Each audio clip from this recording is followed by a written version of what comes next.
ಸರ್ಕಾರದ ವಿರುದ್ಧ ಸಾರಿಗೆ ನೌಕರರು ಮತ್ತೊಮ್ಮೆ ಮುಷ್ಕರ ಹಾಗೂ ಪ್ರತಿಭಟನೆ ಹಾದಿ ಹಿಡಿಯೋದಕ್ಕೆ ಮುಂದಾಗ್ತಾ ಇದ್ದಾರೆ. ಕಾರಣ ತಮ್ಮ ಬೇಡಿಕೆಗಳನ್ನು ಈಡೇರಿಸ್ತಾ ಇಲ್ಲ, ಕೊಟ್ಟ ಮಾತಿನಂತೆ ಸರ್ಕಾರ ನಡ್ಕೊಳ್ತಾ ಇಲ್ಲ ಅಂತ. ಆಗಸ್ಟ್ 5ರಿಂದ ಅನಿರ್ದಿಷ್ಟಾವಧಿ ಹೋರಾಟ ನಮ್ಮದು ಅಂತ ಹೇಳ್ತಾ ಇದ್ದಾರೆ. ಈ ಬೆನ್ನಲ್ಲೇ ಒಂದು ರಾಜಿ ಸಂಧಾನದ ಕಾರ್ಯಕ್ರಮವನ್ನು ಅಧಿಕಾರಿಗಳ ವರ್ಗ ಇಟ್ಕೊಂಡಿದೆ. ಹಾಗಾದ್ರೆ ಯಾವಾಗ ಇದಿರುತ್ತೆ, ಇದು ನಿಜವಾಗ್ಲೂ ಫಲಪ್ರದ ಆಗುತ್ತಾ? ಬನ್ನಿ ಡೀಟೇಲ್ಸ್ ಇದೆ ನೋಡ್ಕೊಂಡು ಬರೋಣ. ಆಗಸ್ಟ್ 5ರಿಂದ ಸ್ತಬ್ಧವಾಗುತ್ತಾ ಸರ್ಕಾರಿ ಸಾರಿಗೆ, ಮತ್ತೆ ಅನಿರ್ದಿಷ್ಟಾವಧಿ ಬಸ್ ಬಂದ್ಗೆ ಕರೆ.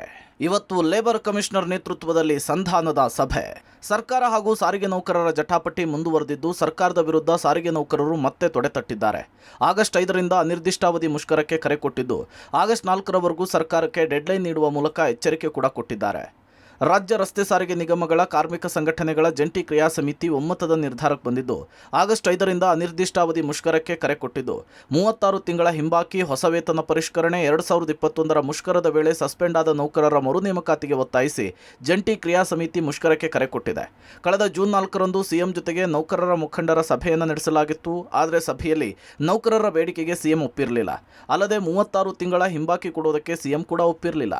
ಈ ಬಗ್ಗೆ ಸಭೆಯಲ್ಲಿ ಮುಖಂಡರು ವಿರೋಧ ವ್ಯಕ್ತಪಡಿಸಿದಾಗ ಮತ್ತೆ 6 ದಿನ ಬಿಟ್ಟು ಸಭೆಯನ್ನು ಕರೆಯುವುದಾಗಿ ಸಿಎಂ ಹೇಳಿದರು. ಆದರೆ ಮಾತು ಕೊಟ್ಟು ಅನೇಕ ದಿನಗಳಾದರೂ ಮತ್ತೆ ಸಭೆಗೆ ಆಹ್ವಾನ ಮಾಡಿಲ್ಲ. ಇದರಿಂದ ಆಕ್ರೋಶಗೊಂಡಿರುವ ನೌಕರರ ಮುಖಂಡರು ಆಗಸ್ಟ್ 4ರವರೆಗೂ ಕೂಡ ಸರ್ಕಾರಕ್ಕೆ ಡೆಡ್ಲೈನ್ ಕೊಟ್ಟಿದ್ದು, 4ನೇ ತಾರೀಕಿನೊಳಗೆ ಬೇಡಿಕೆ ಈಡೇರಿಕೆಗೆ ಆದೇಶವನ್ನು ಹೊರಡಿಸದಿದ್ದರೆ ಯಾವುದೇ ಹೊಂದಾಣಿಕೆ ಇಲ್ಲದೆ ಅನಿರ್ದಿಷ್ಟಾವಧಿ ಮುಷ್ಕರಕ್ಕೆ ಮಾಡುವುದಾಗಿ ಎಚ್ಚರಿಕೆ ಕೊಟ್ಟಿದ್ದಾರೆ. ಎಸ್ಮಾ ಜಾರಿ, ಕಾರ್ಮಿಕರಿಗೆ ಶಾಕ್. ಈಗಾಗಲೇ ಸರ್ಕಾರ ಎಸ್ಮಾ ಜಾರಿ ಮಾಡಿದೆ. ರಾಜ್ಯ ರಸ್ತೆ ಸಾರಿಗೆ ನಿಗಮಗಳು, ಕಾರ್ಮಿಕ ಸಂಘಟನೆಗಳ ಜಂಟಿ ಕ್ರಿಯಾ ಸಮಿತಿ, ಆಡಳಿತ ವರ್ಗದ ಜೊತೆಗೆ ಕಾರ್ಮಿಕ ಇಲಾಖೆ ಆಯುಕ್ತರು ಮೀಟಿಂಗ್ ನಡೆಸಲಿದ್ದಾರೆ. ಆದರೆ ಈ ಮೀಟಿಂಗ್ನಿಂದ ಉಪಯೋಗವಿಲ್ಲ. ಈಗಾಗಲೇ ಸಿಎಂ ನಮ್ಮ ಬೇಡಿಕೆಗಳನ್ನು ಈಡೇರಿಸುವ ಮಾತಾಡಿಲ್ಲ ಅಂಥೇಳಿ ಆಕ್ರೋಶ ಕೂಡ ವ್ಯಕ್ತವಾಗ್ತಿದೆ. ಒಟ್ನಲ್ಲಿ ಈ ಬಾರಿ ಸರ್ಕಾರ ಸಾರಿಗೆ ನೌಕರರ ಬೇಡಿಕೆಯನ್ನು ಈಡೇರಿಸದೇ ಇದ್ರೆ ಬಸ್ ನಿಲ್ಲೋ ಸಾಧ್ಯತೆ ದಟ್ಟವಾಗಿದೆ. ಇಂದಿನ ಸಭೆಯಲ್ಲಿ ಏನಾಗುತ್ತೆ ಅನ್ನೋದನ್ನ ಕಾದ್ ನೋಡಬೇಕಿದೆ. Aruna Shiraguppi, public TV, Bengaluru.